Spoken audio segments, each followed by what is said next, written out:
ba ñoo romb ba gars yi da romb sooma fekk ñuy toog da ndékke nii lañ ñu def may leen yooyu leen ñu ngi ñëw ñu ndékkee teg suñu tànk si yoon bi ñëw moto bi ñoo dugg biir kaama laami ñaabali kool bi mu koolee mu ne ajameeta lu tax dugg leen si boos mu ne ko ñun ñu ngi si oto yu ndaw yi mu ne toog leen ma biir kaama ma ñëw jël leen ñu toog biir kaama oto yi laami ñaabali moo ñu yóbbu ba si sedyong bi ñu wàcc bi ñu wàccee suma doom bi nekk député ci buntu bi laa ko fekk ne ah daara ñëw ngeen ma ne ko waaw ne ak coono ma ne ko ak sant yàlla yaa jàmme ku ko ñaqal doo torox ma ne ko lii sant yàlla la ñu xàgg ñu yéeg si kaw ñu dem sangu ma rootal gaay yóbbu ñu sangu ba pare ma dem sangu ay yaata fay mu ne ana daado nget ñu ne ko mu ngi si kaw mu ne ko wax leen mu ñëw jox seefa mi reer ak ñim xàndat ñetti seef maa leen jox ñu reer man yaa jàmme kenn mënu ma faa raw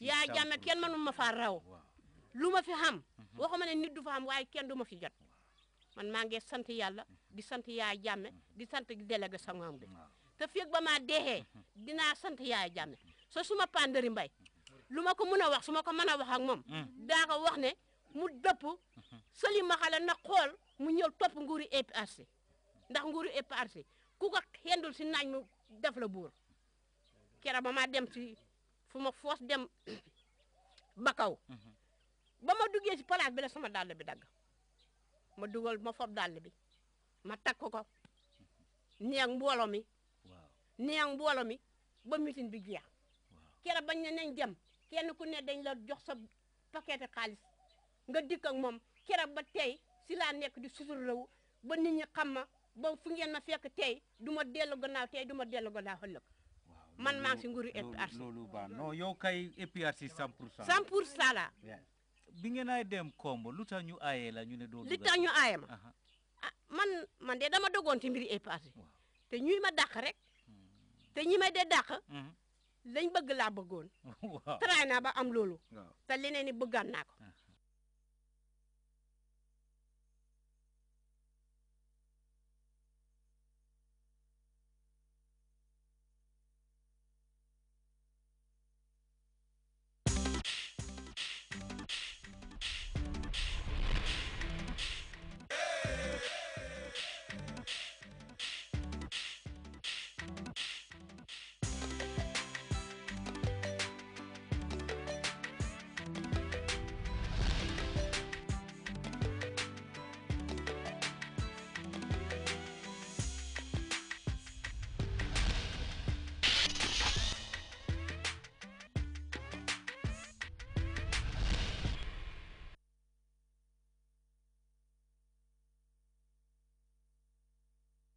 Billions of Muslims around the globe will inshallah on Friday commemorate Eid al-Adha or Tabaski, which is Sunnah to Abikum Ibrahim alayhi salatu wasalam, a strong sunnah of Prophet Ibrahim alayhi salatu wasalam.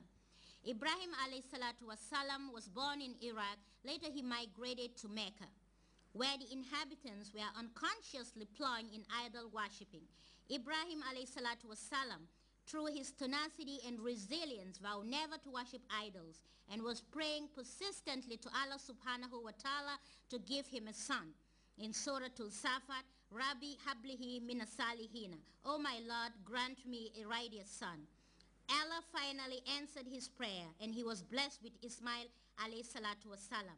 At the age of 13, Ibrahim alayhi salatu wasalam was ordained by Allah subhanahu wa ta'ala to sacrifice Ismail through a dream. Ismail obeyed his father. In Surah Al-Safat, Satajiduni insha'Allah mina sabirin, he says, I will be among those who persevere. Ibrahim was on the verge of sacrificing Ismail alayhi salatu wasalam when angel Jibril alayhi salatu wasalam descended from heaven with a ram, which was sacrificed instead. Muslims, therefore, yearly emulate this sunnah of Ibrahim alayhi salatu wasalam by sacrificing a ram during this feast. As preparations for this Tobaski are underway, what is the atmosphere like at the ram sale? This year, affaire bi dafa xawa saf tuuti. Waaye nag li ko waral xam naa ne mooy CFA bi. Seydou Diallo, a ram buyer at Abuko, buttressed on the fact that the prices are extremely high this year.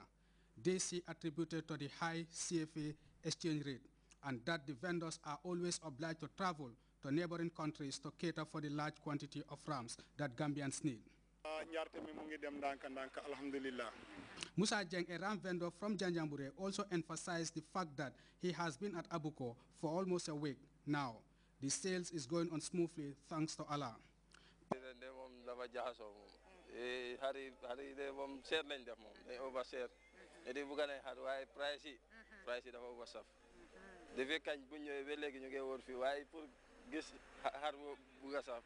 The prices are extremely high. We have been roaming the whole day looking for a ram, but we still can't buy one. The ones which we bought last year for about $5,000, they are now asking for $7,000 and above. Most people are imbued to make the day a memorable one in their lives and therefore are shrouded with the zeal to buy new clothes, shoes, and to decorate their houses. The Wanter or the sales market is always a busy place. How are the vendors and the customers faring this year? Pap Njai, a salesman at Albert Market in Banjul, lamented that Tobaski sales in the past used to be much better than this year. The customers are just not coming. Fatou Sose, sales vendor, expressed pessimism about this year's sales. She said the Wanter is very bad. We don't have sales, customers are not coming.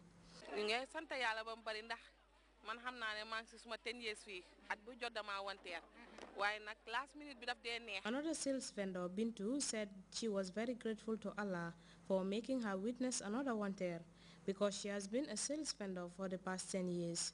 However, she was optimistic that in the next few days it will be better. Hadi Seka, a customer, succumbed to the notion that customers are not coming out to buy goods because there is no money.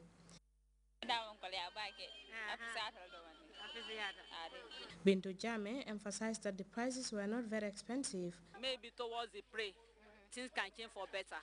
But at present, it is too tedious. We are not happy at all. So is it that the things are expensive or what? And not that the things are expensive. What is it that the people don't have money? We are just managing with the vendors for them to pay, their daily collection. Yes, that's the only thing. And we are controlling the people, passing by, moving up and down. Yeah. What's your name? I'm Kemo. Kemo. Kemo Songo. Yeah. But everything is okay right well, now? at this moment, everything is normal. Yeah. But the vendors are complaining that there is no sale. Well, that's usual. There's people are not ready to come in, but people will come as usual. Yes, people are coming. Gradually, bit by bit, people are coming. The Islamic scholars have this to say about the Hissa of Ibrahim alayhi salatu wasalam. This is a very important and a very significant moment on the Islamic calendar. And the history of this very, very important event is well known. It goes back to the time of Nabiullah Ibrahim alayhi salatu wasalam, Sayyidina Ibrahim alayhi salatu wasalam, when he resolved to sacrifice his son, as a way of giving special thanks to Maulana subhanahu wa ta'ala. I always say that like any other civilization or any other nation, Muslims do have their special days. They do have their events. And this is one of those days. It's one of those special days. And for it to be observed, the event carries a lot of important messages. But it is very important for Muslims to understand from the very beginning, because it is an Islamic feast. It has to be celebrated in an Islamic way. People celebrate Eid al-Fitr to mark the end of Ramadan. A very, very important event on the Islamic calendar. These two, like the history always has it, in addition to the fact that it is a revival of a tradition of Sayyidina Ibrahim alayhi salatu wasalam, you also need to remember that it coincides the last day of the Hajj. People would have already come down from Arafat after having fulfilled the most essential part of the Hajj, which is the Arafat. And then that's the 9th of the Hijjah. By the early in the morning and the 10th of the Hijjah, they have moved down to Mina and then to Mecca to perform the last two pillars of the Hajj. And the last two pillars are the circumambulation of the Kaaba and also the running between Safa and Marwa. So it is very, very congested day. It's a day full of major events for Muslims and for Islam as a religion and as a